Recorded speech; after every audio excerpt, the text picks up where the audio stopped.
आज की इस क्लास को आगे बाइक हाइड्रोजन के बारे में बता देंगे भाई, बता देंगे, चलिए बता देंगे।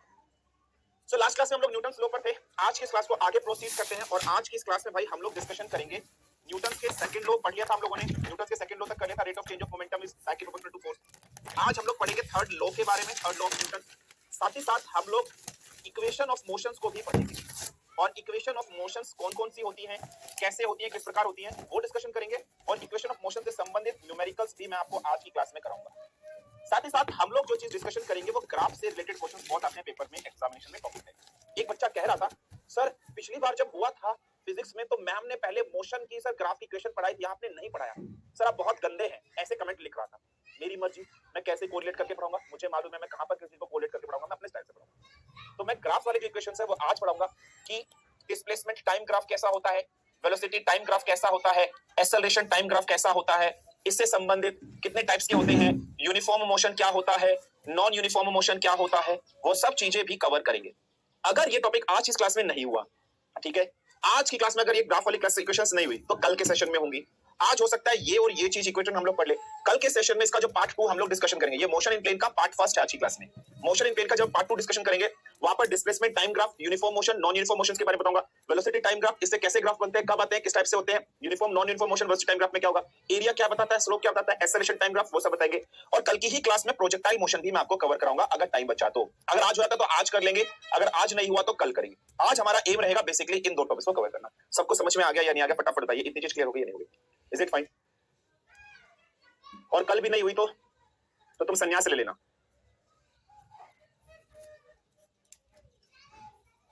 तो तुम संन्यास ले लेना, तुम ब्रह्मचारी ले लेना। अगर कल भी नहीं हुआ तो यू कैन टेक द संन्यास। ठीक है भाई, चलिए।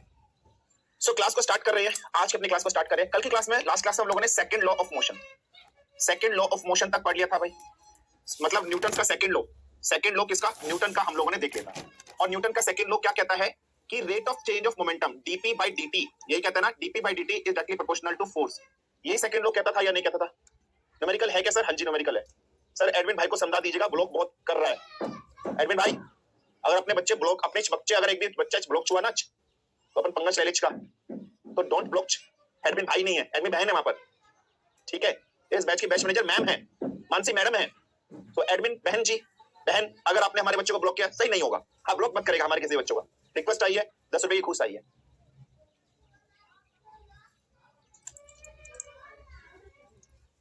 ठीक है, चलिए। अब इसी से संबंधित एक चीज होती है बेटा, इंपल्स। ठीक है, क्लियर?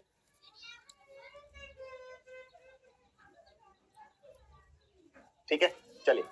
नेक्स्ट इसी चीज रिलेटेड आती है इंपल्स। हाँ जी, आज हमारे प्रताप जी की पूर्ण वो है। अब पढ़ो बेटा, अब please be serious, now please get serious. अब आ जाओ, अब टॉपिक आते हैं, सीरियस हो जाए। एक चीज होती है इंपल्स, इसका संबंध है सेकंड लॉ ऑफ मोशन से बेटा। क्या इसका संबंध है सेकंड लॉ ऑफ मोशन से इंपल्स का? बहुत ध्यान से समझना। इंपल्स को हम ऐसे लिखते हैं, force into time. So force और टाइम को जब आपस में मल्टीप्लाई कर दे तो बेटा जी तब निकल कर आता है इंपल्स। फोर्स की अगर कोई पूछे सर इंपल्स की यूनिट क्या होती है, सो बेटा इंपल्स की यूनिट अगर मुझे निकालनी हो, फोर्स की यूनिट मुझे पता होनी चाहिए। फोर्स की यूनिट क्या होती है? न्यूटन होती है या नहीं होती है? हाँ जी न्यूटन होती है। टाइम की यूनिट क्या होती है? टाइम की यूनिट, ठीक है, टाइम की यूनिट क्या होती है? टाइम की यूनिट सेकंड होती है। सो इंपल्स की यूनिट क्या हो गई है? न्यूटन सेकंड हो गई है। अच्छा, फोर्स कैसी क्वांटिटी होती है? वेक्टर क्वांटिटी होती है। हाँ जी होती है। इसका मतलब इंपल्स भी वेक्टर क्वांटिटी है। सो कोई आपसे बोले कि भाई इंपल्स निकालिए, इंपल्स क्या होता है? Force into time is simply called F into T. अच्छा, इस सेकंड लॉ ऑफ मोशन से, या फिर यदि मैं इसकी बात कर रहा हूं, इससे एग्जांपल एक क्वेश्चन बहुत प्यारा सा बनता है। आपने कभी देखा होगा जैसे विराट कोहली जब कैच करते हैं, ठीक है, तो वो अपने हैंड्स को लोअर कर लेते हैं, नीचे की तरफ इस तरह से खींच लेते हैं।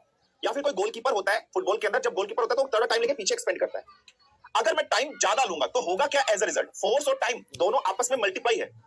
अब ध्यान से समझना, एक एग्जांपल होता है कि प्लेयर जो होता है, player lowers his hand, lowers his hand, lowers his hand while catching the ball, while catching the ball, है ना, व्हाइल कैचिंग द बॉल। ऐसा क्यों होता है? पेपर में क्वेश्चन बहुत प्यारा सा बनता है। अब आप खुद देखिए, बिल्कुल ध्यान समझिएगा। फोर्स और टाइम दोनों आपस में मल्टीप्लाई से लिखी है या नहीं लिखी है? और मैंने आपको बताया था फिजिक्स के अंदर कोई भी क्वांटिटी इक्वल टू के बाद जब आपस में मल्टीप्लाई करते हैं तो ये दोनों के बीच में रिलेशन कैसा है? इनवर्स होता है। अगर m इंटू n की फॉर्म में कोई दो चीज आपस में मल्टीप्लाई करते हैं तो इसमें संबंध कैसा होता है? इनवर्स होता है।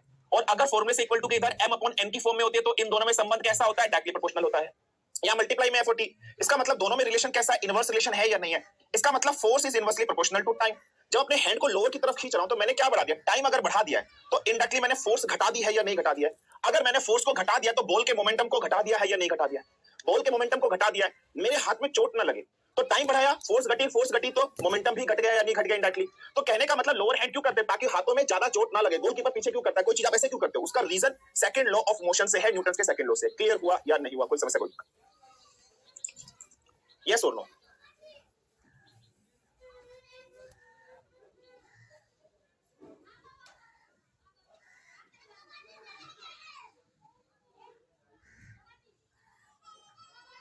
एक बच्ची कह रही है सर पता नहीं मैम हमें बार बार ब्लॉक कर देती है, पता नहीं कौन से जमाने की दुश्मनी निकाल रही है।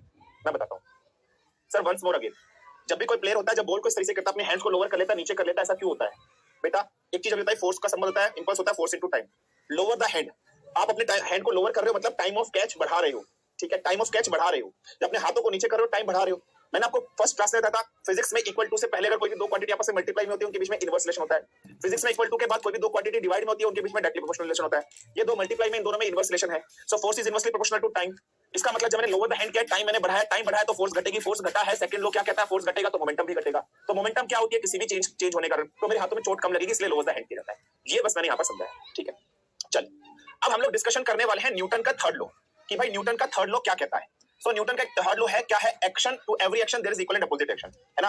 To every action there is equal and opposite reaction.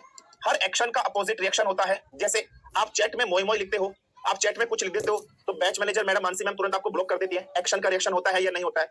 आपको सपोज करो मैं एक थप्पड़ मार दूं, आप मुझे 5 थप्पड़ धर दोगे, बोलेगा आया बड़ा चल के मास्टर हमें मार रहा है। 5 थप्पड़ धर देते हो या नहीं धर देते हो? तो एक्शन का रिएक्शन होता है या नहीं होता है? बिल्कुल होता है। आप क्या, सोना आपको बाबू बोलता है तो आप बदले में उसको सोना बोलते हो, तो सोना का बदला बाबू, बाबा को बदले में सोना। तो निब्बा का अपोजिट निब्बी, निब्बी का अपोजिट निब्बा, तो किसी ने निब्बा बोल दिया आप निब्बी बोल देते हो। सो हर चीज की क्रिया और प्रतिक्रिया होती है। इसके एग्जांपल्स पेपर में पूछे जा सकते हैं कि सर एग्जांपल्स क्या होता है। बहुत कॉमन सा चीज है यार, ये हालांकि टॉपिक पढ़ाने वाली नहीं है, लेकिन फिर भी आप लोगों को मैं पढ़ा रहा हूँ। जैसे फॉर एग्जाम्पल एक रॉकेट होता है, जब रॉकेट का प्रोपल्शन होता है, जब रॉकेट का क्या होता है, प्रोपल्शन होता है, जब रॉकेट हवा में उड़ता है ना, बिल्कुल ध्यान से समझ लीजिएगा। सो रॉकेट ने क्या किया, जमीन के नीचे एक्शन लगाया, है ना, क्योंकि इसमें जितने भी फ्यूल्स थे वो सारे फ्यूल्स बर्न हुए तो फायर लगी, एक्शन लगा। एज अ रिस्पॉन्स जमीन से नीचे से डस्ट ऊपर की तरफ उड़ती है, यानी पूरे में धुआं हो जाता है। सो एक्शन का रिएक्शन हुआ या नहीं हुआ, ये एक एग्जांपल है। दूसरा अगर मैं एग्जांपल की बात कर लेता हूं, आपने नाव देखी होगी, जैसे नाव में आप चलते हो इस तरीके से, तो एक लड़का अगर नाव में खड़ा है इस तरीके से, तो नाव से जब ये जंप करता है आगे की तरफ तो इसका एक्शन हुआ। So as a result reaction में क्या होता है, एज अ रिजल्ट रिएक्शन में यदि हम लोग बात करते हैं तो नाव बैकवर्ड जाती है या नहीं जाती है। सो ये भी एक्शन और रिएक्शन का हुआ। इसी तरीके से रिकॉइल ऑफ अ गन, एक बंदूक होती है, सपोज करो इस तरीके से, ये अपनी बंदूक है, ये मेड बाय विक्रांत सिंह पुंडीर बंदूक है। जब गन को इस तरीके से फायर करते हो तो एक्शन होता है या नहीं होता है, एज अ रिस्पांस। बहुत से बच्चे एनसीसी में होंगे, तो रिएक्शंस क्या होता है, ये पीछे की तरफ जाती है, तो ये भी एक्शन रिएक्शन का एक एग्जांपल है। क्लियर हुआ या नहीं हुआ, फटाफट मुझे बताइए। मत करो मम्मी, मम्मी बहुत हंस रही है आपकी बातें सुन के। बहन हंस रही है, और हंसा देता हूं, रुक जाओ। रिकॉइल ऑफ अ गन वो यही है बेटा।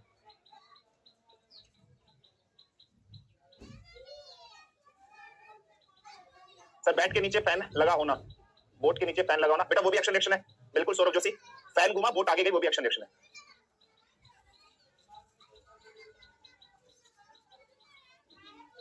ठीक है, क्लियर। चलिए, कह रही सर सिस्टर बैठी, सिस्टर बहुत हंसती है। अब नहीं हंसेगी सिस्टर के लिए एक बात, वो बात मैं अपनी बहनों के लिए भी बोल देता हूँ। भाई लड़के जो होते हैं ना, वो जन्म से ही जंगली होते हैं, पैदा होते ही उठपटांग हरकतें करने शुरू कर देते हैं। थोड़े बड़े होते हैं, पड़ोसी के घर में अमरूद होते हैं, अमरूद के पेड़ पे चढ़ जाएंगे, तोड़ के ले आएंगे, पड़ोसी का कांच फोड़ देंगे, किसी का सर फोड़ आएंगे, किसी की कुछ चीज चोरी कर देंगे, घर में बर्तन फोड़ देंगे, कांच फोड़ देंगे। मतलब खुराफाती हरकतें जो होती हैं वो सारे के सारे बॉयज करते हैं। गर्ल्स क्या करती हैं, गर्ल्स डॉल खरीद के लाती है, गुड़िया खरीद के लाती है, उस गुड़िया को प्यार करते हो, लुलु लुलु करके ऐसे करती है, उसके हाथों में नेल पॉलिश लगाएंगी, उसके बालों को सुलझाएंगी, सॉफ्ट। और लड़के क्या करते हैं, उस डॉल की गर्दन तोड़ देंगे, उसके बाल फाड़ देंगे। चलो भैया, अब आ जाते हैं इक्वेशन ऑफ मोशन पर।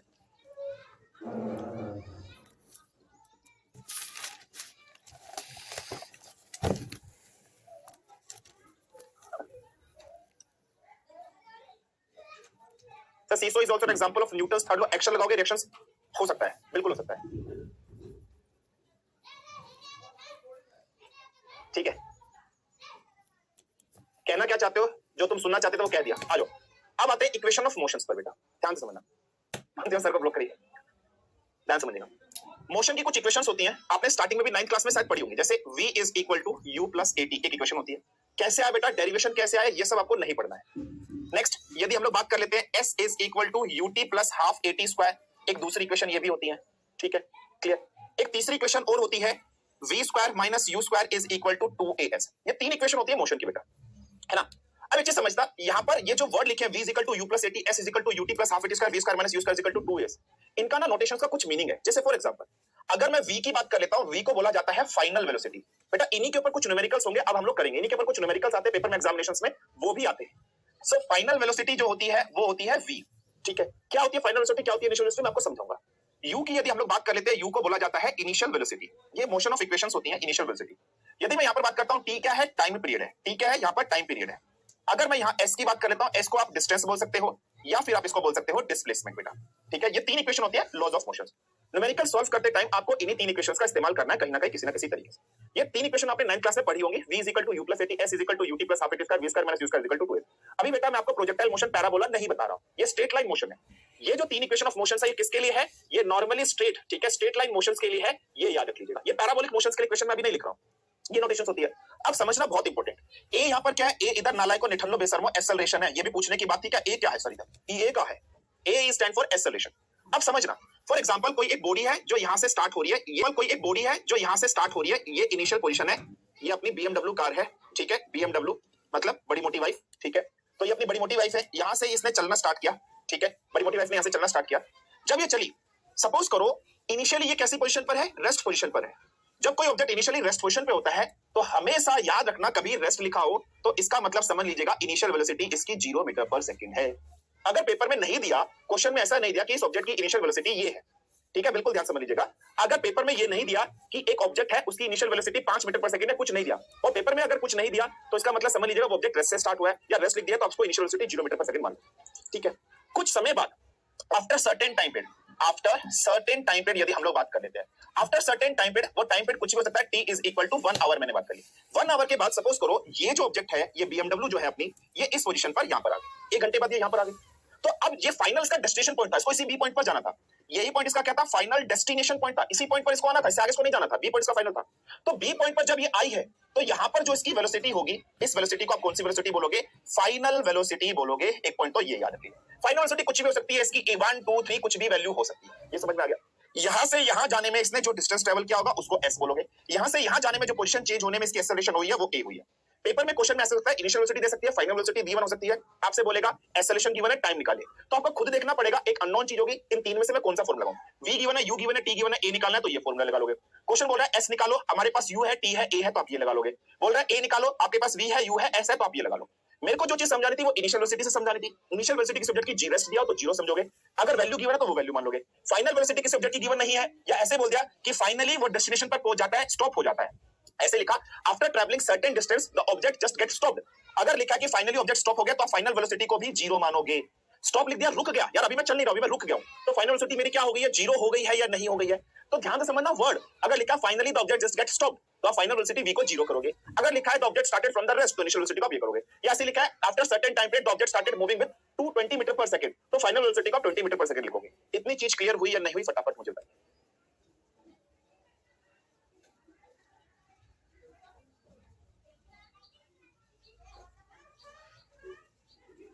इतनी चीज क्लियर हुई या नहीं हुई बेटा जी, फटाफट बताइए। तो आपको वर्डिंग को समझना है, अगर लिखा है कि finally the object just gate stop तो फाइनल वेलोसिटी को जीरो कर दो। अगर लिखा है the object started from the rest, sir acceleration भी जीरो होगी ना, फिर हां जी बेटा जीरो हो जाएगी, बिल्कुल जीरो हो जाएगी। अगर लिखा है the object started from the rest तो आप इनिशियल वेलोसिटी को जीरो लिखोगे, ठीक है। अगर लिखा है कि after object started from the rest and started moving with the velocity 20 meter पर सेकंड, इनिशियल को जीरो करोगे, फाइनल को बेटा जी आप 20 मीटर पर सेकंड कर दोगे, ठीक है। सर शॉर्ट में एक बार फिर से रिपीट कर दीजिए। आज मैंने अपने चेहरे पे मेकअप किया है और 5 1 का मेकअप किया है, समझ में आया। जैसे मसाला बनता है ना 5 1 का, 5 तसले रेत, 1 तसला सीमेंट, तो दोबारा रिपीट करने के मत बोलना 5 1 का मेकअप लगाया। गुस्सा अगर मुझे आ गया तो मेकअप बह सकता है, 5 1 का मेकअप लगाया है, 5 क्रीम के साथ 1 क्रीम लगाई है। ये डायलॉग मैं अपनी बहन को मारता हूं, तो समझ गए होंगे किसके लिए डायलॉग।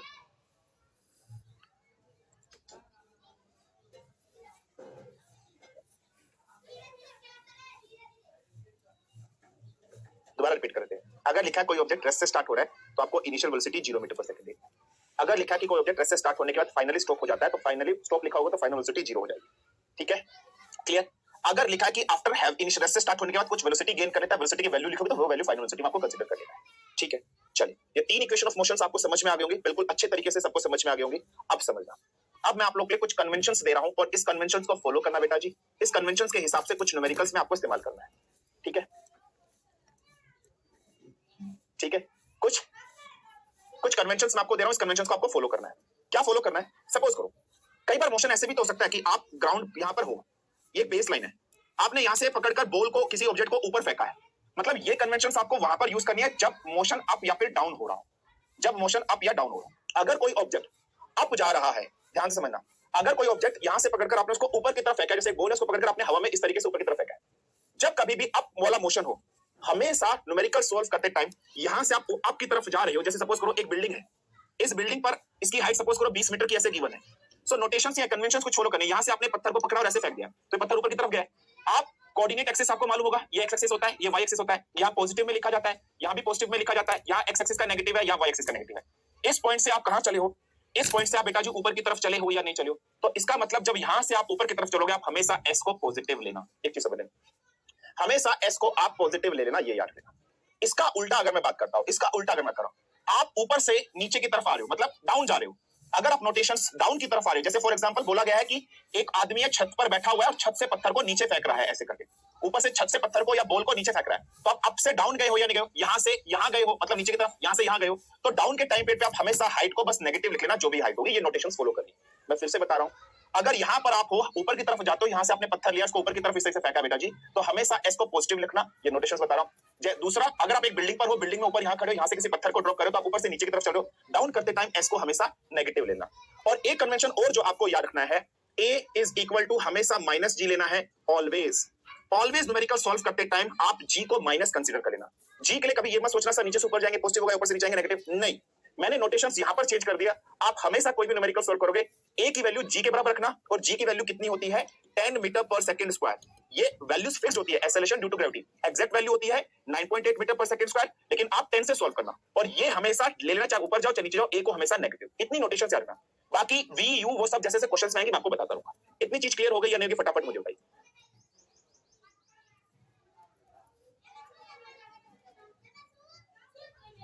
ठीक है, आप हमेशा ए को नेगेटिव लेना, माइनस जी कंसीडर करना, चाहे ऊपर जाओ चाहे नीचे जाओ। इस पोजीशन से ऊपर की तरफ जा रहे होंगे, नीचे से ऊपर की तरफ जा रहे होंगे तो एस को पॉजिटिव लेना, डिस्टेंस को पॉजिटिव लेना, ऊपर से नीचे की तरफ आ रहे होंगे तो एस को नेगेटिव लेना। क्वेश्चंस में जैसे जैसे आएगा मैं आपको बता दूंगा। एक्सेलरेशन की वैल्यू जी रखना, जी की वैल्यू 10 मीटर पर सेकंड स्क्वायर होती है, इससे क्वेश्चंस ज्यादा सिंपल बन जाते हैं, 9.8 रखने से कैलकुलेशन कॉम्प्लिकेटेड होती है। जी को हमेशा नेगेटिव करना, ये चीज याद रख लीजिएगा बेटा। इतनी चीज क्लियर? कोई समस्या कोई दिक्कत किसी को यहां तक मुझे फटाफट बताइए। मतलब ये कन्वेंशन तब है जब कोई ऑब्जेक्ट स्ट्रेट लाइन में चल रहा है और ग्रेविटी के इन्फ्लुएंस में। सर एस मींस हाइट बेटा, S means distance, displacement, height कुछ भी है बेटा जी। एस देखो क्या लिखा है, डिस्टेंस, डिस्प्लेसमेंट, हाइट कुछ भी हो सकता है। हाँ जी, कुछ भी हो सकता है, वही समझिए। क्लियर हो गया? ठीक है, चल एक क्वेश्चन मैं आपको कराता हूं, बहुत ध्यान से समझना। जैसे एक क्वेश्चन आपके सामने यहां पर है, पहले कोई नहीं करेगा, पहले क्वेश्चन मैं क्वेश्चन आपको करके दिखाऊंगा। ठीक है, पहले क्वेश्चन आपको करके दिखाऊंगा, बहुत ध्यान से देखिएगा क्या क्वेश्चन कहता है। कहता है a body is thrown vertically upward with the speed of u meter पर सेकंड। ठीक है, कहता है फाइंड, पहली चीज आपको क्या फाइंड करनी है? Time taken by it to reach the maximum height. Suppose करो मैं डायग्राम ड्रॉ करता हूं इसका, एक बंदा यहां पर इस तरीके से, ठीक है, बिल्कुल ध्यान से समझिए। सर जी नेगेटिव क्यों लेना है? आप लो बेटा, मैं आपको जो बोल रहा हूं वो ले लो बेटा, वरना आप क्या करोगे, अगेंस्ट द ग्रेविटी जाओगे, नेगेटिव करोगे, क्वेश्चंस में थोड़ा कॉम्प्लिकेटेड बन जाता है। सर किसमें नेगेटिव ले, किसमें पॉजिटिव ले? मैंने आपको स्टैंडर्ड बोल दिया, आप जो कोई भी केस हो जी को नेगेटिव रखो बस, क्योंकि मैंने एस में चेंज कर दिया आपके लिए। समझ रहे हो? बस इतना चीज रखना। डायग्राम ड्रॉ करता हूं, एक आदमी है, उसके हाथ में क्या है? एक बॉडी, बॉडी मतलब कोई भी बॉल समझ लेते हैं। इसने बॉल को पकड़ा और कहां फेंका? वर्टिकली अपवर्ड फेंका। वर्टिकली अपवर्ड मतलब ये ऊपर गया। अब ग्रेविटी के इन्फ्लुएंस में तो कोई ऑब्जेक्ट वापस आएगा या नहीं आएगा? आएगा, लेकिन ये एक मैक्सिमम हाइट जो जाना चाहिए था, वो मैक्सिमम हाइट इसकी ये थी, ये मैक्सिमम हाइट है, ये मैक्सिमम हाइट है, इतनी हाइट तक ये जाता है, इसके बाद ये वापस नीचे आ जाता है, इसके बाद ये वापस कहां जाता है? ग्राउंड पे आ जाता है। तो क्वेश्चन ये पूछ रहा है कि जब आपने किसी ऑब्जेक्ट को वर्टिकली अपवर्ड फेंका है, तो बताइए यहां से यहां जाने में उसको कितना टाइम लगा? पहली क्वेश्चन ये पूछ रहा है। सिंपल सी चीज बेटा आपसे ये पूछ रहा है कि उसको यहां से यहां जाने में कितना टाइम पीरियड लगा, आपसे ही सिंपल पॉइंट ये पूछ रहा है। अब ध्यान से समझना बेटा, जब ऑब्जेक्ट आपने वर्टिकली ऊपर की तरफ फेंका है, जब ऑब्जेक्ट मैक्सिमम हाइट पे पहुंच गया, बहुत ध्यान से समझना, अपने दिमाग पे assumption करना, जब ये ऑब्जेक्ट इस पोजीशन पे आ गया, ध्यान से देखो, मेरे हाथ में ये स्लाइड चेंजर है, मैंने स्लाइड चेंजर को फेंका, ये स्लाइड चेंजर मैक्सिमम हाइट तक यहां तक जा सकता था, ये स्लाइड चेंजर इस मैक्सिमम हाइट के बाद नहीं जा सकता था। जब ये इस पोजीशन पे पहुंचा हुआ, एक माइन्यूट मिली सेकंड के लिए इस पोजीशन पे जब ये मैक्सिमम हाइट पे आया, ये रेस्ट वाली कंडीशन में आया होगा या नहीं आया होगा? बहुत माइन्यूट मिली सेकंड के लिए जब ये मैक्सिमम हाइट पे पहुंचा होगा, ये रेस्ट वाली पोजीशन पे आया होगा या नहीं होगा? दोबारा बता रहा हूं, जब मैंने किसी ऑब्जेक्ट को नीचे से ऊपर फेंका, जब ऑब्जेक्ट अपनी मैक्सिमम हाइट पे पहुंचा, एक टाइम पीरियड के लिए बहुत मिली सेकंड के लिए वो वहां जाकर रुका होगा, फिर वो नीचे आएगा। उस मिली सेकंड के लिए वो ऑब्जेक्ट रेस्ट पर आया होगा या नहीं आया होगा? आया होगा। जब ये ऑब्जेक्ट इस पोजीशन पे मैक्सिमम हाइट पे रेस्ट पे आया होगा, ये यहां पर कौन सी वेलोसिटी? जीरो होगी बेटा। यहां पर इस ऑब्जेक्ट की फाइनल वेलोसिटी जीरो होगी या नहीं होगी? यहां पर इस ऑब्जेक्ट की फाइनल वेलोसिटी को किससे लिखा जाता है? v से लिखा जाता है। v इस पॉइंट पर क्या होगी? 0 मीटर पर सेकंड होगी या नहीं होगी? लेकिन इस क्वेश्चन में सीधा लिखा है a body is thrown vertically upward. क्या यहां पर ये लिखा है a body is in the rest in the beginning? नहीं लिखा है ना स्टेटमेंट में। स्टेटमेंट में नहीं लिखा ना, कुछ नहीं लिखा। इसका मतलब जब बॉडी को आपने वर्टिकली अपवर्ड फेंका होगा तो बॉडी की कुछ ना कुछ इनिशियल वेलोसिटी पक्का होगी, लेकिन वो इनिशियल वेलोसिटी हमें नहीं बताएगी और हमें ये पता है जीरो तो नहीं होगी। तो मैं जब सॉल्यूशन करूंगा फर्स्ट पॉइंट का सॉल्यूशन, तो मैं कौन सी इक्वेशन यूज कर रहा हूं? अच्छा, मुझे टाइम पीरियड निकालना है। मुझे क्या निकालना है? टाइम पीरियड निकालना है। मैं इक्वेशन पहली वाली यूज कर लेता हूं, v is equal to u plus at। Simple सी इक्वेशन मैंने यूज कर, ठीक है। मैंने आपको बताया चाहे आप ऊपर जाओ चाहे आप नीचे जाओ हमेशा एक्सेलरेशन को माइनस जी मान लेना बेटा। पुट करो, फाइनल वेलोसिटी जीरो हो गई, zero is equal to u minus gt। यहां से मुझे टाइम निकालना है, टाइम इज इक्वल टू क्या आ गया है? u upon g। यस और नो? टाइम की वैल्यू क्या आ गई है? u upon g।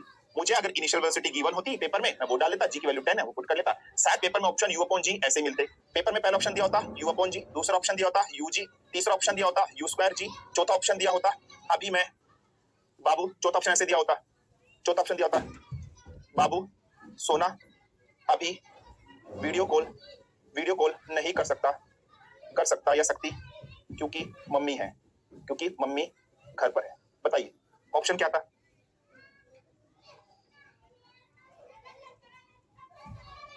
समझ में आया नहीं है? पहला ऑप्शन शुरू, मैक्सिमम हाइट पहुंचने उसको टाइम कितना लगा? u upon g। क्लियर हुआ या नहीं हुआ बेटा जी? कोई समस्या कोई दिक्कत?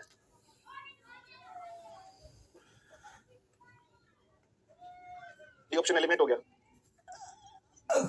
पहला पॉइंट सबको समझ में आया नहीं है कंसेप्ट? तो आपको एक नया कंसेप्ट पता चला, जब किसी ऑब्जेक्ट को वर्टिकली अपवर्ड फेंका जाता है, जब ऑब्जेक्ट मैक्सिमम हाइट पे जाता है उसकी फाइनल वेलोसिटी क्या हो जाती है बेटा जी? जीरो हो जाती है। और अगर ये नहीं लिखा ऑब्जेक्ट रेस्ट से है, अगर ये नहीं लिखा ऑब्जेक्ट रेस्ट से है, तो उसकी कुछ ना कुछ सर्टेन वेलोसिटी होगी। अगर क्लियरली लिखा object starts from the rest, तो आपकी इनिशियल वेलोसिटी जीरो हो जाएगी। समझ में आ गया पहला किस तरीके से सॉल्व किया है? हाँ कि ना? पहला ऑप्शन समझ में आ गया या नहीं आ गया? कोई समस्या कोई दिक्कत? ठीक है। दूसरा कहता है कि आपको मैक्सिमम हाइट निकालनी है। अच्छा बेटा जी, दूसरा ऑप्शन कहता है कि आपको मैक्सिमम हाइट निकालनी है। ध्यान से देखो भाई, आपने ऑब्जेक्ट को यहां से ऊपर की तरफ फेंका, ये इसकी मैक्सिमम हाइट थी जहां तक ये गया। तो आपका मोशन कैसे स्टार्ट हुआ है मुझे बताओ? अप हुआ है या नहीं हुआ है? ये मोशन आपका अप हुआ है या नहीं हुआ है? हाँ कि ना? ये मोशन आपका अप हुआ है और अप के टाइम पे आपको क्या निकालना है? एस ही तो निकालना है। अप के टाइम पे एस हमेशा पॉजिटिव लिया जाता है। अब मैं कौन सी इक्वेशन लूं जिससे मैं एस निकाल सकता हूं? यार मुझे v पता है, u पता है और a पता है। a को मैं g रखूंगा, g की वैल्यू 10 है। या तीसरी इक्वेशन मेरे ज्यादा सेटिंग बैठती है, v square is equal to u square plus 2as। या आप इसको कैसे ले सकते हो? v square minus u square is equal to 2as। यही इक्वेशन का मैं इस्तेमाल करूंगा नहीं करूंगा? मैक्सिमम हाइट पर इनिशियल वेलोसिटी और फाइनल वेलोसिटी मुझे निकालनी है। v की वैल्यू क्या हो जाएगी? जीरो हो गई। Zero minus u square is equal to, a हमेशा नेगेटिव लेना है आपने, माइनस g कर दीजिए। So is equal to minus 2g। ये मैक्सिमम हाइट को सपोज करो मैं h max बोल देता हूं। क्या बोल देता हूं? h max। तो मैं यहाँ पर h max लेता हूं और h max को मुझे पॉजिटिव लेना है। सो यहाँ से वैल्यू क्या आ गई? माइनस से माइनस मार दिया तो u स्क्वायर की वैल्यू क्या आ गई दोस्तों? 2g h max आ गई या नहीं आ गई? यहाँ से h max की वैल्यू मैक्सिमम हाइट कितनी आ गई? u square upon 2g। Paper में ऑप्शन मिलते, ऑप्शन आता u square into 2g, u square upon 2g, u square minus 2g। ठीक है सर कुछ समझ नहीं आ रहा, सर कुछ समझ नहीं आ रहा, बताइए भाई क्या आंसर आता? सर अगर u जीरो दिया होता तो तब कैसे निकालते बेटा? u अगर जीरो हो दिया होता इनिशियल वेलोसिटी, तो बेटा आप जीरो पुट कर देते, तब आंसर जीरो जाता। ऐसा क्वेश्चन बनता ही नहीं, क्वेश्चन यहाँ पर गलत होता बेटा नैतिक। कभी भी जब आप u जीरो दे रहे हो तो ऑब्जेक्ट को फेंका ही नहीं, तो रेस्ट पे पड़ा हुआ है। u जीरो का मतलब ऑब्जेक्ट तो रेस्ट पर है, वो चल ही नहीं रहा है, वो वहीं का वहीं पड़ा हुआ है, वो वहीं का वहीं पड़ा हुआ है बेटा। हाँ सेकंड फॉर्मूला से भी बना सकते हो, कोई दिक्कत नहीं है। s is equal to ut plus half at square. बेटा जी इससे भी बना सकते हो, बिल्कुल बना सकते हो। देख लो, खुद बनाकर देख लो। s is equal to ut plus half at square से बिल्कुल बना सकते हो, बिल्कुल बना सकते हो।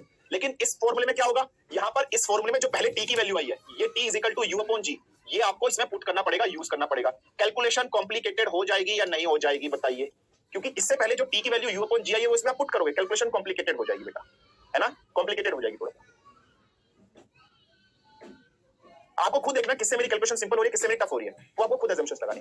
मैं यहाँ t की वैल्यू वो u अपॉन g पुट करनी पड़ती, कैलकुलेशंस कॉम्प्लिकेटेड हो जाती, आंसर उससे भी आता है लेकिन कैलकुलेशन कॉम्प्लिकेटेड, इससे सिंपल बन रही है। ठीक है चलिए, तीसरी चीज क्या निकालनी है? Time taken to reach the initial position.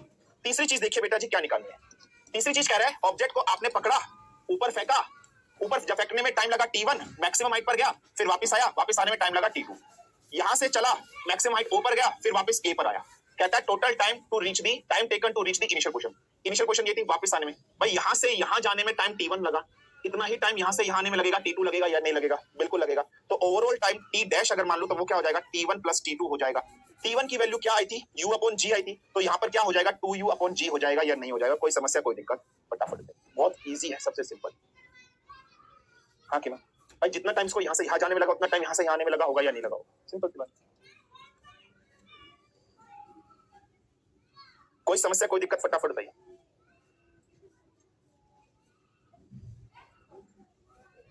हो गया भाई? हाँ कि ना?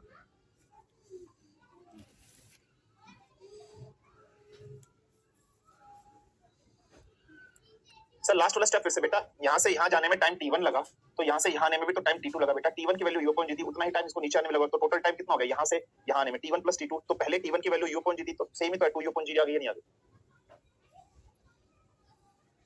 ठीक है बेटा जी, क्लियर हो गया? एक क्वेश्चन मैं आप लोग के लिए दे रहा हूं, क्वेश्चन को देखिए। A stone is dropped from a tower of height 20 meter. सबसे पहले टावर बना लीजिए, डायग्राम बनाइए बेटा। सबसे पहले जल्दबाजी नहीं करना, कोई भी आराम से करो।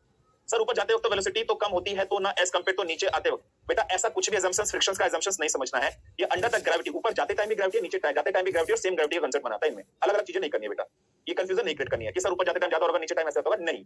फ्रिक्शंस भी नाम की कुछ चीज होती है, अलग होती है, वो सब assumptions आपको नहीं है। ठीक है, एक ऑब्जेक्ट है ड्रॉप किया गया टावर से जिसकी हाइट 20 मीटर है बेटा, ये 20 मीटर है। मतलब यहां से इस पोजीशन से ए पोजीशन से आप किसी ऑब्जेक्ट को नीचे की तरफ गिरा रहे हो, डायग्राम बनाते रख लीजिए। फाइंड टी मतलब time to reach the ground. आपको टाइम बताना वो किस टाइम पे ग्राउंड में रीच होएगा, फटाफट करिए। फिर आपको बताना speed just before hitting the ground, ground को हिट करने से पहले उसकी स्पीड क्या थी वो बताना बेटा। बेटा एक्सेलरेशन दोनों टाइम पे ट्रैक करेगा, पर एक्सेलरेशन की वैल्यू दोनों केस में आप माइनस जी मानो, उससे क्वेश्चन सिंपल बन जाते हैं। फटाफट बताइए, find the time to reach before the ground.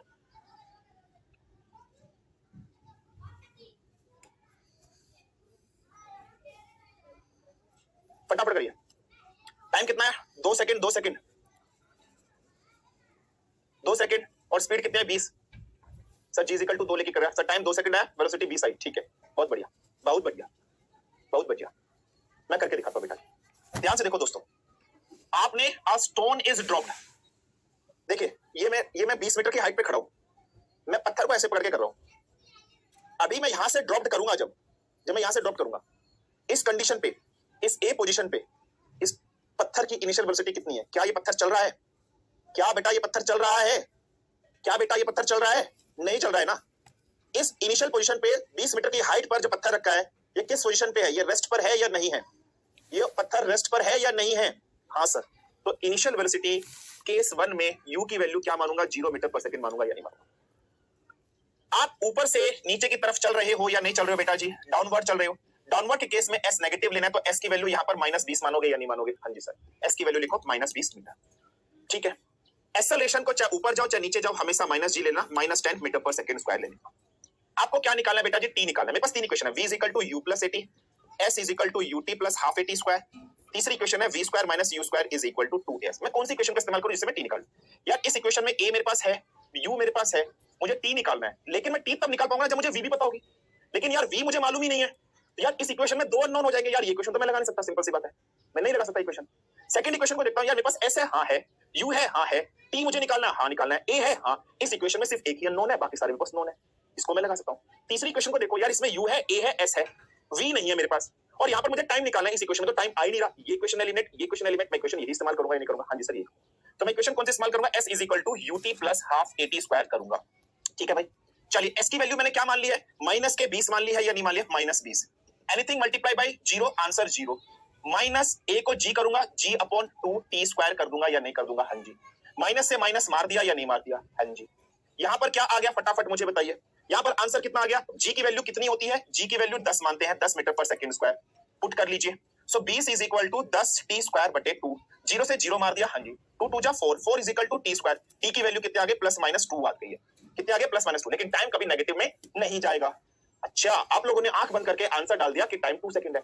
Paper में अगर ऑप्शन ऐसे होते हैं, time is equal to +-2, time is equal to +-4, time is equal to +-3, time is equal to +-6, तब भी क्या 2 लगाते बेटा? +-2, लेकिन टाइम कभी नेगेटिव में नहीं हो भाई। -2 का स्क्वायर करो तब भी तो 4 आता है, +2 का स्क्वायर करो तब भी तो 4, तो टाइम कभी नेगेटिव में नहीं आता, इसलिए टाइम की वैल्यू 2 सेकंड ली है। तो 2 सेकंड के बाद ये पत्थर ऊपर से नीचे आ जाएगा। समझ में आया या नहीं? हाँ कि ना? जो 10th क्लास में आपने पढ़े होंगे, 9th 10th में बेटा वही है ये सब कुछ। पहला ऑप्शन क्लियर हुआ या नहीं हुआ, फटाफट बता दीजिए। पहला ऑप्शन क्लियर हुआ या नहीं हुआ, कोई समस्या कोई दिक्कत है?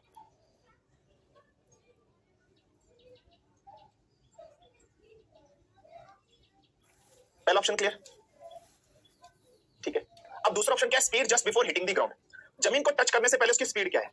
तो दूसरा मतलब जमीन को टच करने से पहले उसकी स्पीड, जमीन को टच करने से पहले उसकी स्पीड, ये स्पीड कौन सी स्पीड होगी? ये स्पीड फाइनल वेलोसिटी की ही तो बात हो रही है, ये स्पीड v की ही तो बात हो रही है। इन तीन इक्वेशंस में से मैं कौन सी इक्वेशन ऐसे लगाऊं जिससे मुझे v मिल जाए बेटा जी? बहुत कैलकुलेशन आसान पता चले। या पहली इक्वेशन का इस्तेमाल करूंगा, यहां t की वैल्यू पुट करनी पड़ेगी, क्वेश्चन थोड़ा कॉम्प्लिकेटेड हो सकता है, ठीक है। इस वाली इक्वेशन का इस्तेमाल करूंगा यार, कैलकुलेशन थोड़ी कॉम्प्लिकेटेड बन जाएगी। इस वाली का इस्तेमाल करूंगा, कैलकुलेशन बहुत सिंपल बन जाएगी। तो मैं v square minus u square is equal to 2s वाले इस्तेमाल करता हूं। मुझे ये मालूम है a की वैल्यू मुझे माइनस g लेनी है और s की वैल्यू मुझे क्या लेनी है? नेगेटिव में लेनी है या नहीं लेनी है, ठीक है। सो मुझे क्या लेनी है? सॉरी, ये क्वेश्चन इस इक्वेशन से नहीं होगा, इस इक्वेशन से नहीं होगा, पहली इक्वेशन कर लेते हैं। v is equal to u plus 80 से, इससे ज्यादा आसान हो जाएगा। Sorry, v is equal to u plus 80 से बनेगा, वैसे v square minus u square 2s से भी हो जाएगा, उससे भी आंसर आ जाएगा, लेकिन मैं इसका इस्तेमाल करता हूं। v की वैल्यू मुझे निकालनी है, u की वैल्यू क्या है? 0 है, a की वैल्यू माइनस g है, ठीक है। और टाइम अभी मैंने निकाला, टाइम की वैल्यू मैंने अभी पुट करी थी, क्या करी थी? 2 करी थी। सो v की वैल्यू सीधी सी आ गई, g की वैल्यू या इससे ज्यादा सिंपल हो रहा है, g की वैल्यू 10 मीटर पर सेकंड स्क्वायर करी थी या नहीं करती? हां जी। सो v की वैल्यू कितनी आ गई? माइनस 20 मीटर पर सेकंड स्क्वायर। यहां पर माइनस का मतलब समझ रहे हो? माइनस का मतलब समझ रहे हो? देख रहे हो माइनस का मतलब क्या है? ये प्लस ये माइनस, मतलब ऊपर से नीचे आ रहा है, तो इसीलिए माइनस का मतलब, तो माइनस के 20 मीटर प्रति सेकंड स्क्वायर, माइनस के 20 मीटर प्रति सेकंड। क्लियर हुआ या नहीं? सो आंसर इसका 20 मीटर प्रति सेकंड। सर हम ए नेगेटिव क्यों ले रहे हैं इस केस में? क्योंकि हम तो ग्रेविटी के साथ नीचे आ रहे हैं। कोई दिक्कत नहीं, अभी बताते हैं, अभी बताते हैं, अभी बताते हैं, रुक जा रहा हूं।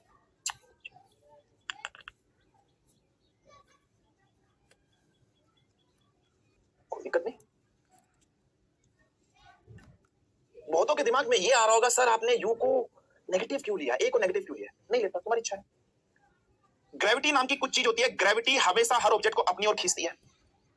ग्रेविटी हर चीज को अपनी ओर खींचती है, नहीं खींचती? चलो, अगर मैंने किसी ऑब्जेक्ट को ऊपर की तरफ फेंका होगा तो जी उसको अपनी ओर खींचेगा, लेकिन ऑब्जेक्ट ऊपर की तरफ जा रहा है तो ऊपर वाले केस में नेगेटिव ले लेता हूं। चलो, अगर कोई ऑब्जेक्ट नीचे से आ रहा है, वो नीचे की तरफ एग्जिस्ट कर रहा है, तो ऐसे केस में जी पॉजिटिव होगा। चलो ऐसे कर लो।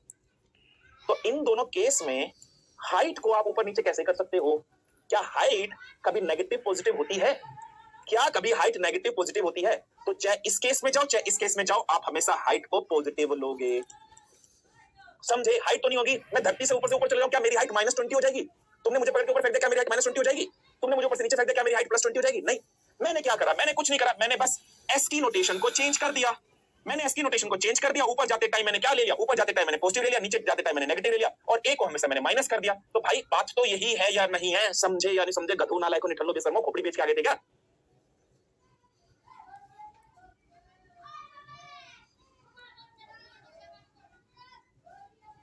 मैंने उसको चेंज ना करके इसको चेंज कर दिया। कैलकुलेशन किसमें सिंपल आपको ज्यादा लग रही है कि ए को कभी पॉजिटिव करे, ए को कभी नेगेटिव करे, या एस को चेंज कर दो सीधा सा? किसमें सिंपल लग रही है कैलकुलेशन? एस वाले में सिंपल लग रही है ना बेटा। आप जी को कभी पॉजिटिव करोगे, जी को कभी नेगेटिव करोगे, बावले हो जाओगे, पागल हो जाओगे, ब्याह भी ना होगा, कोई तुम्हें लड़की भी नहीं देगा अपनी।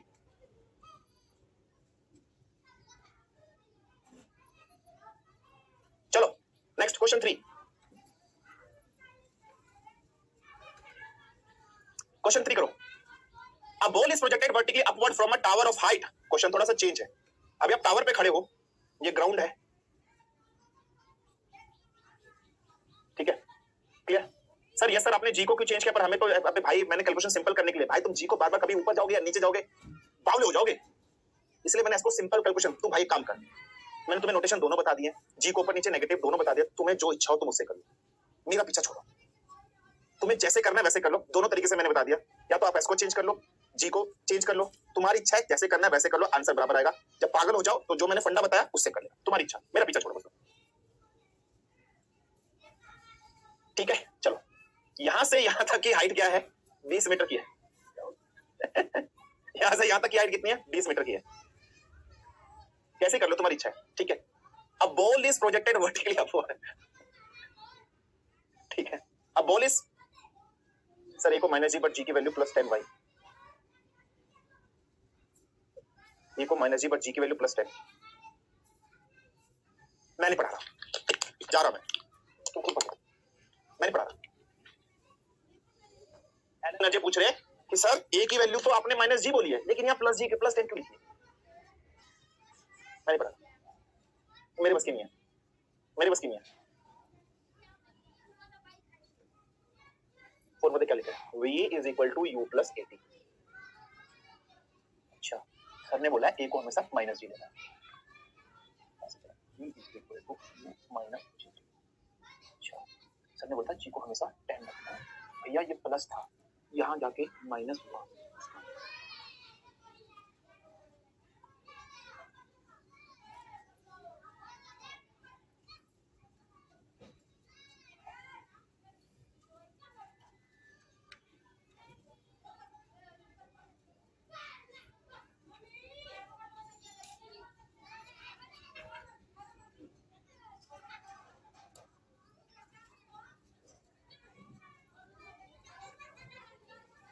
करा लिया अपना मोए मोए, करा लिया मोए मोए। Sir you are not audible, भाई मैं बोल ही नहीं रहा, sir you are not audible. तो कहता है a ball is thrown vertically upward from a tower of height 20 meter. यहां से बॉल को आपने वर्टिकली अपवर्ड फेंका है, मोशन यहां से स्टार्ट हुआ है पॉइंट से, और कितनी स्पीड से फेंका है देखो, बिल्कुल लिखा 5 मीटर प्रति सेकंड की रफ्तार से फेंका है। ठीक है बेटा, यहां से कितनी रफ्तार से फेंका? 5 मीटर प्रति सेकंड की रफ्तार से फेंका बेटा। कहता है मैक्सिमम हाइट आपको बतानी है, ये मैक्सिमम हाइट जो बॉल ने रीच करी है, ये मैक्सिमम हाइट आपको बतानी है जो बॉल ने रीच करी है। भाई फटाफट आंसर बताइए क्या होगा। अच्छा, आपने ऑब्जेक्ट को ऊपर की तरफ फेंका है बेटा जी, ऊपर की तरफ फेंका है, नोटेशंस ऊपर की तरफ फेंका है, तो इसका मतलब u की वैल्यू क्या है? u की वैल्यू गिवन है, ये इनिशियल वेलोसिटी गिवन है ना, 5 मीटर प्रति सेकंड की रफ्तार से फेंका है, प्लस के 5 मीटर पर सेकंड ऊपर फेंका है बेटा, यहां से यहां फेंका है, ऊपर से नीचे आता तो नेगेटिव ले लेते।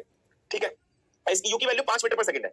जब ऑब्जेक्ट अपनी मैक्सिमम हाइट पर गया होगा तो इसकी फाइनल वेलोसिटी 0 हो गई होगी या नहीं हो गई होगी? हाँ जी, तो v की वैल्यू क्या हो गई होगी? 0 मीटर पर सेकंड हो गई होगी या नहीं हो गई होगी? जी बिल्कुल हो गई होगी। चाहे आप ऊपर फेंको चाहे नीचे फेंको, मेरे नोटेशन के हिसाब से आप हमेशा -0, आपकी नोटेशन जो कहती है आप वो ले लीजिए। मुझे ये 20 मीटर तो पता है बेटा, ये 20 मीटर तो पता है, अगर मैं यहां से यहां तक का डिस्टेंस निकाल लूं और उस डिस्टेंस को इसके साथ ऐड कर दूं, मेरे टोटल हाइट आ जाएगी या नहीं आ जाएगी? तो मैं फॉर्मूला कौन सा इस्तेमाल करूं? मैं फॉर्मूला वो इस्तेमाल करूंगा जहां मुझे कैलकुलेशन कम करनी पड़ती है, और वो कौन सी है? v square minus u square is equal to 2as। v square की वैल्यू 0, u स्क्वायर की वैल्यू कितनी है? 5, 5 का स्क्वायर 25। गदो सुन लो, ये मतलब 25 कैसे है? 5 का square 25 is equal to 2, a की वैल्यू माइनस g, s की वैल्यू आपको निकालनी है, s की वैल्यू ही आपको निकालनी है, ऐसे लिख देता हूं, माइनस से minus cancel, 25 is equal to 2gs। g की वैल्यू कितनी होती है? 10 मीटर पर सेकंड स्क्वायर। ठीक है, 10 तो 10 यार का 20 आ गया, 25 बटे 20 लगभग कितना आएगा? मेरे ख्याल में 1.25 मीटर आएगा शायद। सो s की वैल्यू 1.25 मीटर। मैक्सिमम हाइट कितनी होगी? बॉल मैक्सिमम हाइट कितनी है? जमीन से कितनी है? सो 20 प्लस 1.25 कितना आ गया? 21.25 मीटर। हाँ कि ना? पहले क्वेश्चन का आंसर 21.25 मीटर आया या नहीं है?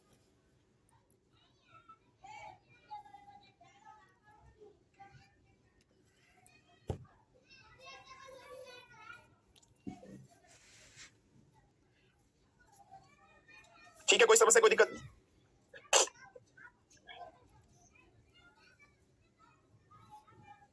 क्लियर भाई?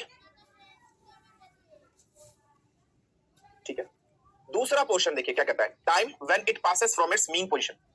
बेटा मीन पोजीशन क्या होता है? ध्यान से देखना, मेरा अभी हैंड ऐसे है, ठीक है, मीन पोजीशन मतलब इनिशियल पोजीशन बेटा जी, इनिशियल पोजीशन। ये ऑब्जेक्ट पेंडुलम एक बार यहां गया, ये वापस से आया, ये जो पॉइंट है ये मीन पोजीशन है, गया यहां से यहां गया, फिर वापस मीन पोजीशन में आया। तो कहता है इसको दोबारा अपनी मीन पोजीशन आने में कितना टाइम लगा? यहां से ये मैक्सिमम हाइट में गया, ये मैं टाइम निकाल लूं, मैक्सिमम हाइट से वापस अपने यहां पर आया, यही तो टोटल मीन पोजीशन पे दोबारा आने में टाइम होगा, मतलब t प्लस टी, 2t होगा। समझ गए या नहीं समझ गए? तो सेकंड वाला ऑप्शन जो मुझे करना है वो क्या है? ये ऑब्जेक्ट यहां है, ये जो पॉइंट है, ये इसकी जो छत की टॉप है, ये इसकी मीन पोजीशन है, ये इसकी मीन पोजीशन है। इस मीन पोजीशन से ये पहले मैक्सिमम हाइट पर गया, यहां तक गया, यहां जाने में जो भी टाइम होगा t1 मान लेता हूं, यहां से फिर वापस मीन पोजीशन पे आया, ये t2। तो टाइम क्या है? यही तो है या नहीं है? तो टाइम क्या है? टोटल टाइम क्या है? t1 प्लस t2 ही तो होगा। इसका मतलब मेरे पास v है, मेरे पास u है, मेरे पास a है, और मुझे t निकालना है। मेरे पास v है, मेरे पास u है, मेरे पास a है, मुझे t निकालना है। Best formula v is equal to u plus at होगा। v की वैल्यू 0 हो गई, u की वैल्यू कितनी है? 5 है, क्लियर। a की वैल्यू माइनस g है, टाइम मुझे निकालना है, t मान लेता हूं, 5 इज इक्वल टू gt हो गया, 5 इज इक्वल टू 10t हो गया। यहां से टाइम की वैल्यू कितनी आ गई? 5/10, 5/10 का मतलब 1/2, 1/2 का मतलब 0.5 सेकेंड। इसका मतलब यहां से यहां जाने में 0.5 सेकंड लग रहे हैं, तो यहां से यहां आने में भी 0.5 सेकंड लगेंगे। टोटल टाइम 1 सेकंड का हुआ या नहीं हुआ? नालायक को निठल्लो के सर में बताओ।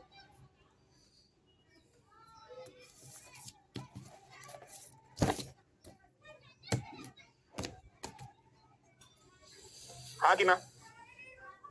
कोई समस्या, कोई दिक्कत?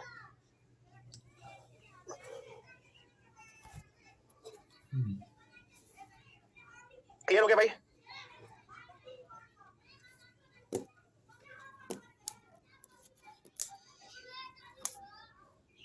ठीक है, चलिए नेक्स्ट क्वेश्चन। क्वेश्चन नंबर 4 आप लोग की स्क्रीन पर है।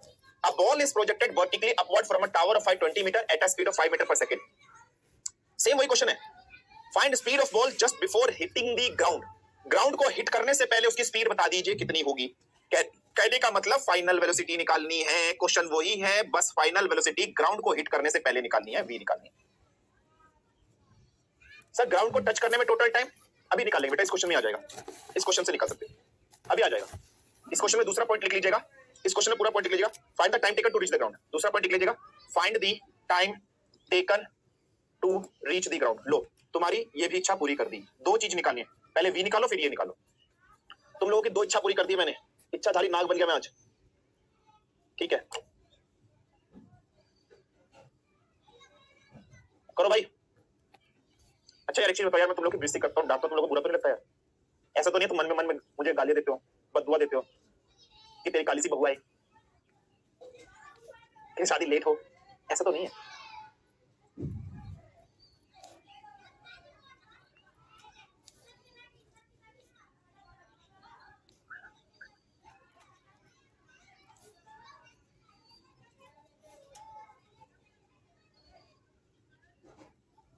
नहीं सर मजा आता है। अगर तुम लोग को बुरा लगता है तो आई डोंट केयर। अगर तुम लोग को लगता है कि सर हम अफसर बन जाएंगे, सर के खिलाफ केस करेंगे, सर को जेल में डालेंगे, आई डोंट केयर। तुम्हें बुरा लगता है लगने दो, अपन को कोई फर्क नहीं पड़ता। एक कहावत है ना, जाके राखो साया जेल में डाल सके ना कोई, अपन वही है। अपन को कोई फर्क नहीं पड़ता। तुम्हारा करियर बनना चाहिए, दैट इज मोस्ट इंपोर्टेंट। और तुम्हें ये लगता है हम बड़े हो जाएंगे, जैसे छोटे जब होते थे, बड़ा हो जाऊंगा, बदला लूंगा, सबको पुलिस में डाल दूंगा, जेल में डाल दूंगा, जब मम्मी पापा डांटते थे। तो तुम्हें अगर ऐसा लग रहा है फौज में अफसर बन जाएंगे, बड़े अधिकारी बन जाएंगे, सबको जेल में डाल देंगे, जाके राखो साया जेल में डाल सके ना कोई, जो करना कर लो।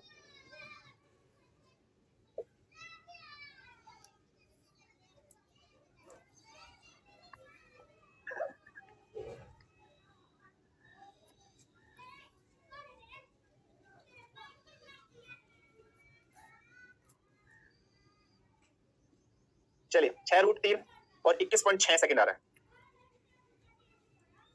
चलो अब मैं आपको करके दिखाता हूँ भाई, ठीक है? चलो नोटेशन देख लेते हैं भाई। u की वैल्यू क्या है, +5 है या नहीं है, +5 मीटर पर सेकंड है या नहीं है? हाँ जी सर +5 मीटर पर सेकंड। a की वैल्यू क्या लोगे बेटा जी, -g। अच्छा अब ये क्या कह रहा है कि आप ऑब्जेक्ट को ऊपर से नीचे फेंक रहे हो, आपको कंसीडर क्या करना है दोस्त, मतलब नीचे आने के टाइम पर फाइनल वेलोसिटी आपको निकालनी है। ठीक है, बिल्कुल ध्यान से बनना। ठीक है, मतलब यहां से यहां आने में आपको ये वाला कंडीशन करना है, मतलब just before touching the ground ये वाली वेलोसिटी निकालनी है। तो यार इसका मतलब मैं s को क्या लूंगा, यहाँ पर नेगेटिव लूंगा ना, क्योंकि मैं डाउनवर्ड मोशन में जा रहा हूं या नहीं जा रहा हूं, सीधा सा है। यहाँ पर इस कंडीशन में मैं s को नेगेटिव ले लेता हूं। मैं s को यहाँ पर क्या ले लूंगा, नेगेटिव। नेगेटिव का मतलब बेटा जी -20 मीटर ले लूंगा या नहीं ले लूंगा? हाँ जी सर। तो मैं कैलकुलेशन सॉल्व कर लेता हूँ। मुझे क्या निकालनी है, वेलोसिटी निकालनी है। यार मेरे पास v है, मेरे पास u है, मेरे पास सॉरी मेरे को v निकालना है, मेरे पास u है, मेरे पास a है, मेरे पास s है। फॉर्मूला कौन सा बेस्ट बनेगा, v² - u² = 2as। ये फॉर्मूला बनेगा। मुझे v निकालनी है, v² लेता हूं, u माइनस के 25 = 2, g की वैल्यू -g, s की वैल्यू क्या होगी बेटा जी, नीचे जा रहे हैं हम लोग, तो मैं -20 कर देता हूं या नहीं कर देता। s की वैल्यू मैं यहाँ पर क्या लूंगा, -20 कर दूंगा या नहीं कर दूंगा, कोई समस्या कोई दिक्कत किसको नहीं।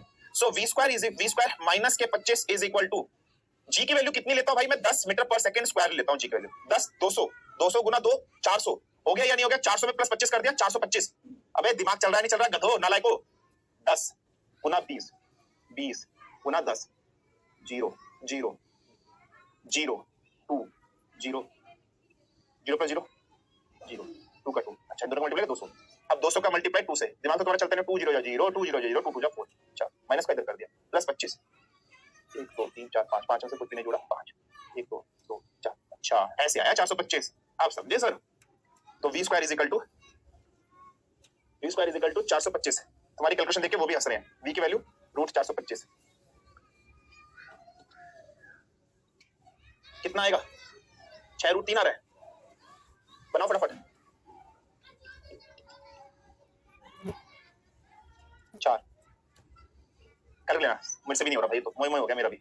कर लेना से √425 का फ्रैक्शन बना के कर लेना, जो भी आएगा। v की वैल्यू √425 सोल्व कर लेना, मेरे ख्याल में 425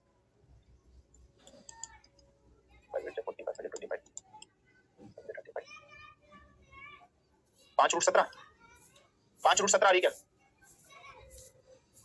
नहीं हुआ तो मेरे को पागल समझते हो? You just thinking me a mad person. ठीक है 20.6, ठीक है ऐसे कुछ आएगी शायद 20.6 के करीब आएगी। पॉइंट लगा के डबल जीरो लगा देते हो, नहीं लगाते हो? पॉइंट लगा के डबल जीरो लगा देते हो, नहीं लगा देते हो? मेरे ख्याल में 20.6 आएगी शायद। सही लिखा है क्या?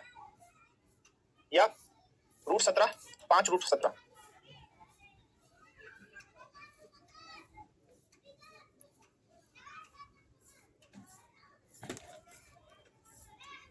बीस पॉइंट छह आएगी मेरे ख्याल में, मेरे साथ 20.6 आनी चाहिए।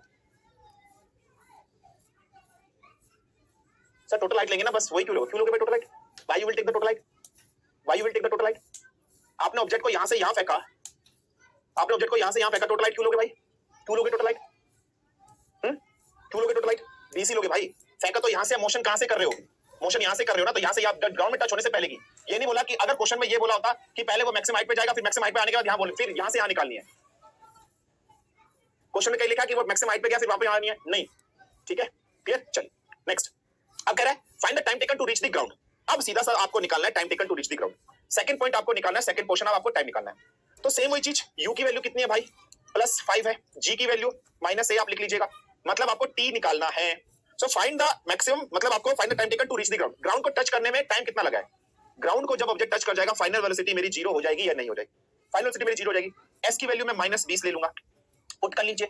s is equal to ut plus half eighty square वाले में, s is equal to ut plus half eighty square वाले में पुट कर लीजिए।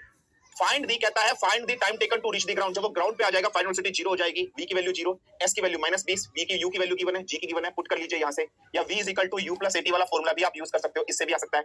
v की वैल्यू 0 मान लीजिए, u की वैल्यू 5 मान लीजिए, a की -10 मान लीजिए, t आपको निकालना है, यहां से भी आप कैलकुलेट कर सकते हो। क्लियर हुआ या नहीं हुआ?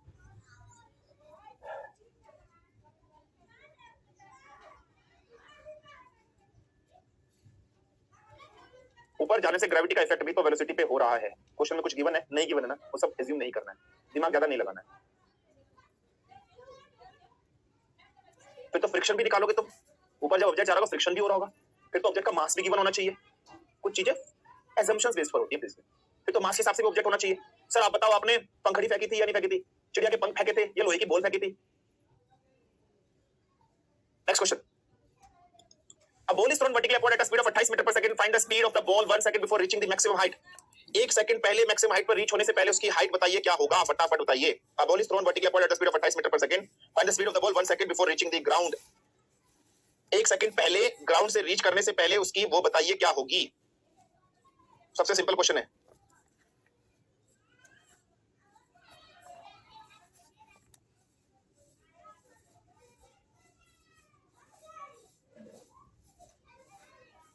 फटाफट बताइए। नालायक को निछल लो बेसर में फटाफट बताइए, what would be the answer of this question? Question पे क्वेश्चन। 0.5 कैसे सर? 1 सेकंड तो मैक्सिमम हाइट से ओरिजिन पर ले रहा, वहां से ग्राउंड को टच कुछ टाइम लगेगा।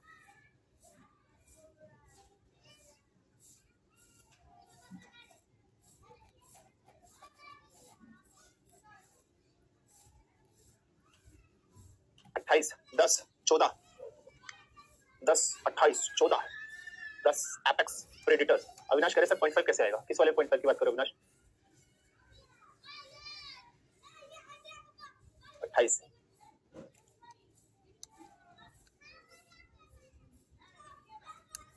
किस में बात करो भाई 0.5?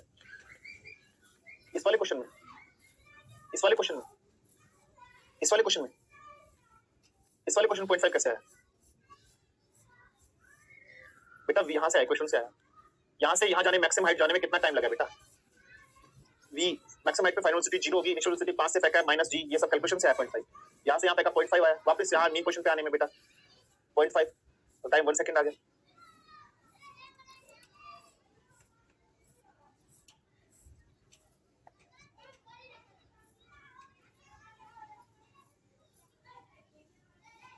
पॉइंट 5 तो इसमें था ना बेटा, और कहां था 0.5? इसमें तो था 0.5, और कहां था 0.5?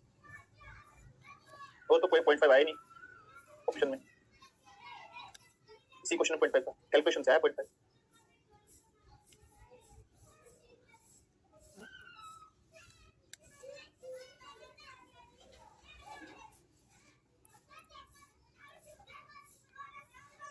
और किसमें है?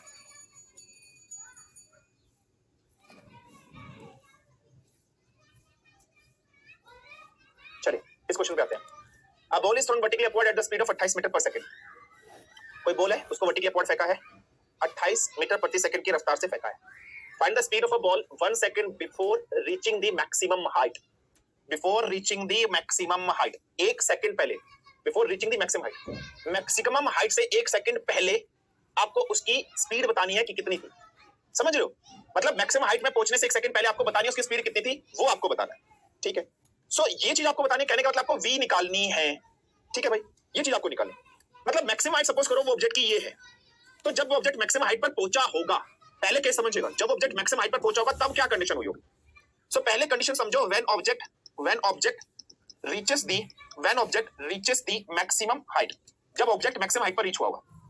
ऑब्जेक्ट नीचे से ऊपर की तरफ आपने फेंका है, तो इसका मतलब u की वैल्यू कितनी होगी, प्लस 28 मीटर पर सेकंड होगी या नहीं होगी। जब ऑब्जेक्ट मैक्सिमम हाइट पर होगा तो v की वैल्यू 0 मीटर पर सेकंड होगी या नहीं होगी। कोई समस्या, कोई दिक्कत नहीं। a की वैल्यू यहां से क्या होगी, a की वैल्यू हमेशा माइनस g आप ले लीजिए, कोई समस्या, कोई दिक्कत। अच्छा, मैक्सिमम हाइट पर वो कितने टाइम पीरियड में पहुंचा होगा, अगर मैं वो निकाल लूं, यहां से मैक्सिमम हाइट पर वो कितने टाइम पीरियड में पहुंचा होगा, अगर मैं वो टाइम निकाल लूं, और उसके बाद 1 सेकंड वाला टाइम निकाल सकता हूं, नहीं निकाल सकता हूं? तो यहां से यहां जाने में उसको कितना टाइम लगा, अगर मैं वो टाइम निकालूं तो मेरे पास कुछ क्वेश्चन बन सकता है, मेरे दिमाग में कुछ आ रहा है। तो मैं v = u + at वाला एक फॉर्मूला लगाता हूं। v की वैल्यू 0 है, u की वैल्यू 28 है, a की वैल्यू -g है, टाइम की वैल्यू t मुझे निकालनी है, और यहां से g की वैल्यू 10 डाल देता हूं, तो 28 = gt आ गया। यहां से टाइम की वैल्यू कितनी आ गई है, 2.8 सेकंड। यहां से टाइम की वैल्यू कितनी आ गई है, 2.8 सेकंड आ गई, मतलब 2.8 सेकंड में वो मैक्सिमम हाइट पर पहुंच जाएगा। क्लियर, यही चीज यहां पर बात कर रहा है। अच्छा, अब कहता है कि 1 सेकंड पहले, मतलब यहां से लेकर यहां तक ये 2.8 सेकंड में पहुंच जाएगा। कहता है कि 1 सेकंड पहले, ग्राउंड में पहुंचने से 1 सेकंड पहले, अगर ग्राउंड में पहुंचने से 1 सेकंड सपोज करो पहले, यहां से लेकर यहां तक का जो टाइम पीरियड वो मैंने 1 सेकंड वाला दिया। ग्राउंड में पहुंचने से 1 सेकंड पहले, इस पॉइंट पर यहां से लेकर यहां तक 1 सेकंड है, यहां से लेकर यहां तक 2.8 सेकंड है, तो ये वाला टाइम पीरियड कितना हुआ, 1.8 सेकंड हुआ या नहीं हुआ? मैं गधो, ये समझ में आया या नहीं आया? भाई मैक्सिमम हाइट पर पहुंचने में उसको टाइम 2.8 सेकंड लगा। आपको वेलोसिटी बतानी है 1 सेकंड पहले कितनी होगी, ग्राउंड में पहुंचने से पहले। यहां से यहां तक 1 सेकंड का ये टाइम पीरियड है, तो ये बचा हुआ टाइम पीरियड 1.8 सेकंड होगा या नहीं होगा? गधो बताओ, हाँ कि ना? अबे हाँ कि ना बता दो, खून खोल रहा है मेरा। इसका मतलब सेकंड केस में फिर से यूज कर सकता हूं, v = u + at करके, v = u + at। बस इस टाइम पे मैं टाइम की वैल्यू 1.8 रख दूंगा, u की वैल्यू मुझे गिवन है, कितनी है, 28 गिवन है, ठीक है, और v की वैल्यू मुझे निकाल लेनी है। यहां पुट कर लीजिएगा, a की वैल्यू कितनी है, a की वैल्यू 10 है, यहां पर पुट कर लीजिएगा। सीधा सा सीधा बन रहा है। अच्छा, लेकिन आप बताइएगा मुझे, हाँ यहां u की वैल्यू मैं क्या लूंगा, मुझे बताइएगा, फटाफट बताइएगा। चलिए, v = 28 - 10 × 1.8, 1.8 × 10 ऐसे करना है, 0 0 1 8 1 ऐसे 0 8 1। अच्छा, एक पॉइंट था, 18 आंसर आया, = 28 - 18 = 10 मीटर पर सेकंड। यही तो वेलोसिटी से वापस आ रहा है।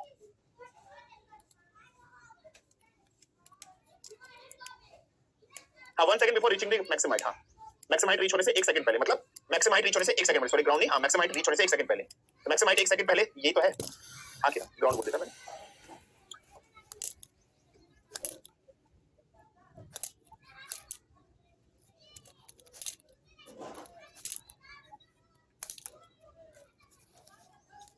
मैं बता दो,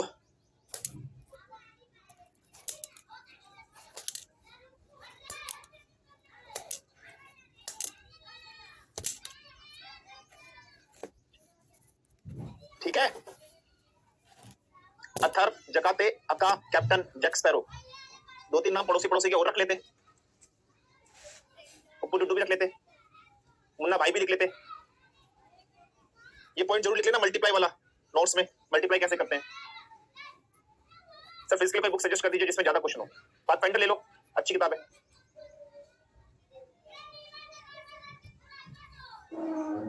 10-12 नाम पड़ोसी के और लिख लेते, 2-4 मुल्कों के नाम और जोड़ लेते, इसमें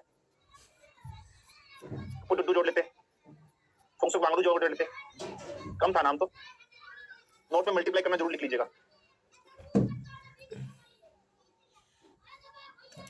ठीक है भाई, वो 0.5 वाला किसी को कंसेप्ट समझ में आया या नहीं आया?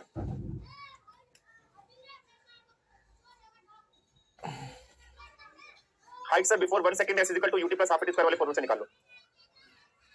आप 9th क्लास की एनसीईआरटी उठाना बेटा, 9th क्लास की एनसीईआरटी उठाना। 9th क्लास की एनसीईआरटी में पहला चैप्टर फिजिक्स का यही है बेटा। 9th क्लास की एनसीईआरटी उठाना, 9th क्लास की एनसीईआरटी में पहला ही चैप्टर फिजिक्स का ये है, और उसके जितने भी क्वेश्चन दे रखे बेटा वो सब कर लीजिएगा, ठीक है सर। 2.8 से 1.8 कैसे हुआ बेटा? कहता है मैक्सिमम हाइट से 1 सेकंड पहले, मैक्सिमम हाइट से 1 सेकंड पहले, मैक्सिमम हाइट से 1 सेकंड पहले, ये मैक्सिमम हाइट से 1 सेकंड पहले, मैक्सिमम हाइट टोटल हाइट 2.8 है, मैक्सिमम हाइट से 1 सेकंड पहले, मैक्सिमम हाइट से 1 सेकंड पहले ये है, तो मैक्सिमम हाइट से 1 सेकंड पहले यहां से यहां तक 2.8 है, यहां से यहां तक 1 सेकंड है, तो ये 2.8 में से मैक्सिमम, ऐसे समझ में नहीं आता ना,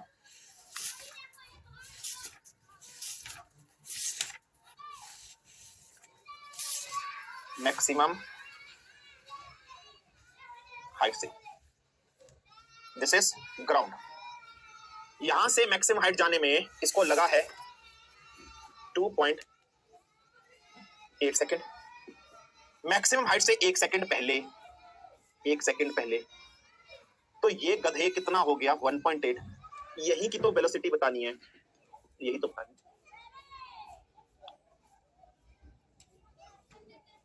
भाई। चल गया पता, बस करो।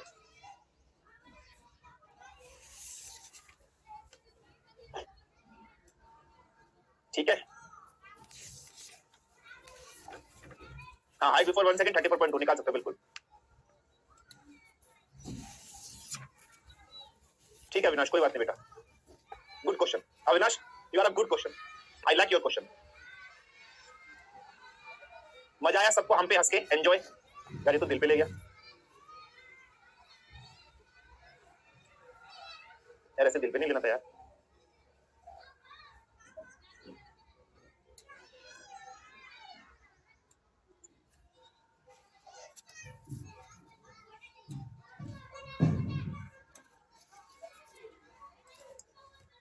ठीक है चलो, आज के बस इतना ही करते हैं तो ज्यादा हो जाएगा, ठीक है। क्वेश्चंस बेटा आप प्रैक्टिस कर सकते हो। 9th क्लास के एनसीईआरटी उठा लेना। 9th क्लास के एनसीईआरटी में पहले चैप्टर फिजिक्स का जो होगा वो यही है, एक्सेलरेशन वेलोसिटी यही सब होगा, वहां से क्वेश्चन कर लेना बेटा, ठीक है।